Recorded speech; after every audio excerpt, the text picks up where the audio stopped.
আপনারা তো মিষ্টি কুমড়োর অনেক রেসিপিই খেয়েছেন, কিন্তু আজ আমি একটা সম্পূর্ণ নতুন পদ্ধতিতে মিষ্টি কুমড়োর রেসিপি আপনাদের করে দেখাবো। দিশি পোনা দিয়ে মিষ্টি কুমড়োর একটা দুর্দান্ত রেসিপি আপনাদের কিন্তু আজ করে দেখাবো। তো ভিডিওটা স্কিপ না করে শেষ পর্যন্ত পাশে থাকার অনুরোধ রইল। আজকের ভিডিওটা ভালো লাগলে লাইক, শেয়ার এবং কমেন্ট করে জানাতে কিন্তু ভুলবেন না।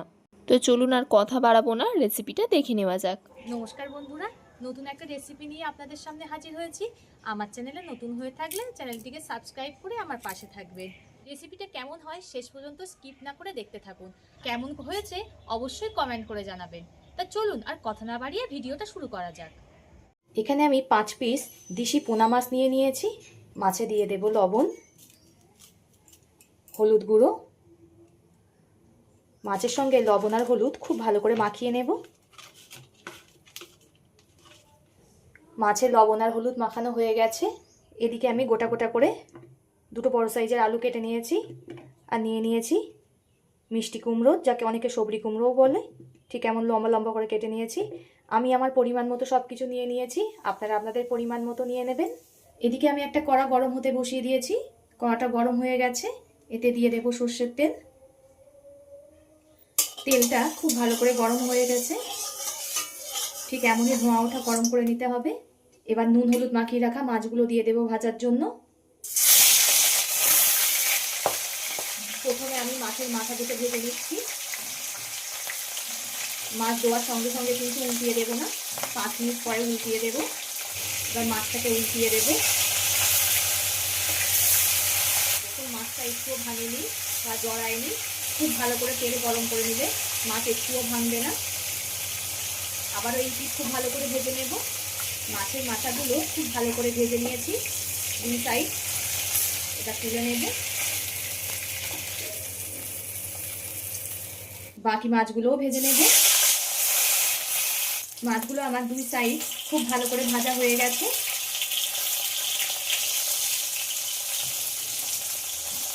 এবার তুলে নেব। ওই তেলের মধ্যে আবার একটু সর্ষের তেল দিয়ে দিলাম। দিয়ে দেব অল্প করে 5 ফোড়ন। ফোড়ন থেকে একটা সুন্দর গন্ধ বেরালে এর মধ্যে কেটে রাখা আলুগুলো দিয়ে দেব।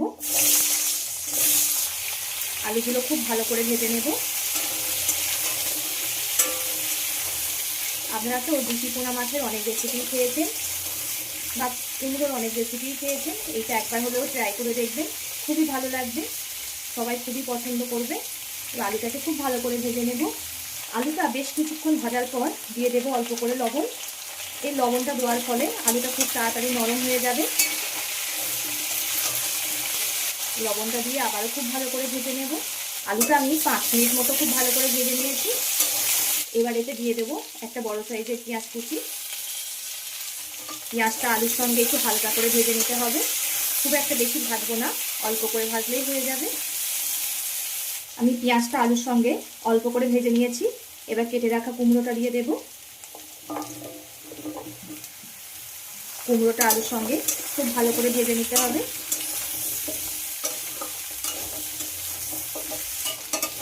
আলু আর কুমড়োটা দেখুন আমি খুব ভালো করে ভেজে নিয়েছি।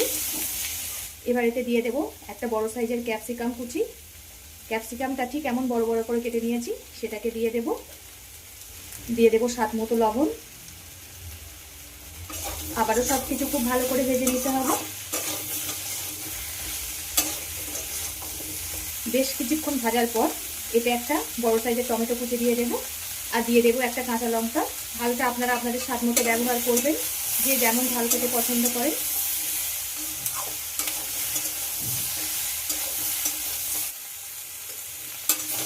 বন্ধুরা, আপনারা কে কোথা থেকে দেখছেন কমেন্ট করে জানাবেন। আপনারা এত সুন্দর সুন্দর কমেন্ট করেন, কমেন্টগুলো পড়তে খুবই ভালো লাগে। আর এভাবে সাপোর্ট করার জন্য অসংখ্য ধন্যবাদ। আবারও আমি বেশ খানিকক্ষণ সব কিছুকে ভেজে নিয়েছি। এবার এতে দিয়ে দেব 4 চামচের 2 চামচ আদা রসুন বাটা।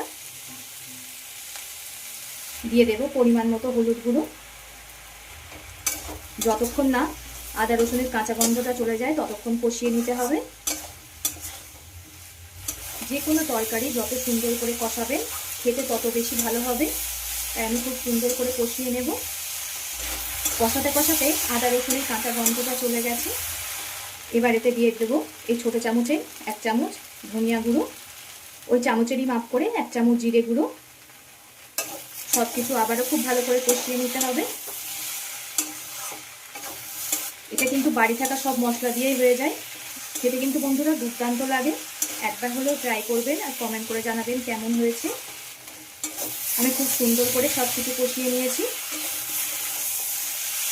এবার এতে পরিমাণ মতো জল দিয়ে দেব। আমি আমার পরিমাণ মতো জল দিয়ে দিলাম, আপনারা আপনাদের পরিমাণ মতো দিয়ে দেবেন। যেহেতু মাছ দেবো, মাছ দিয়ে একটু ফোটাতে হবে, তাই জলের পরিমাণটা একটু বাড়িয়ে দিয়েছি। এবার ঝোলটাকে ফুটতে দেব। ঝোলটা খুব ভালো রকমই ফুটে গেছে আর কালারটা কত সুন্দর এসছে। কুমড়োর কালারটা এত সুন্দর, তার জন্য দারুণ একটা কালার এসছে। এবার ভেজে রাখা মাছগুলো দিয়ে দেব। মাছের সঙ্গে ঝোলটাকে আবারও খুব ভালো করে ফুটিয়ে নেব। যত সুন্দর ফোটাবে তরকারির টেস্টটা তত সুন্দর আসবে। যে কোনো তরকারি ফোটানো আর কষার জন্যেই রান্নাটা খুবই ভালো লাগে খেতে।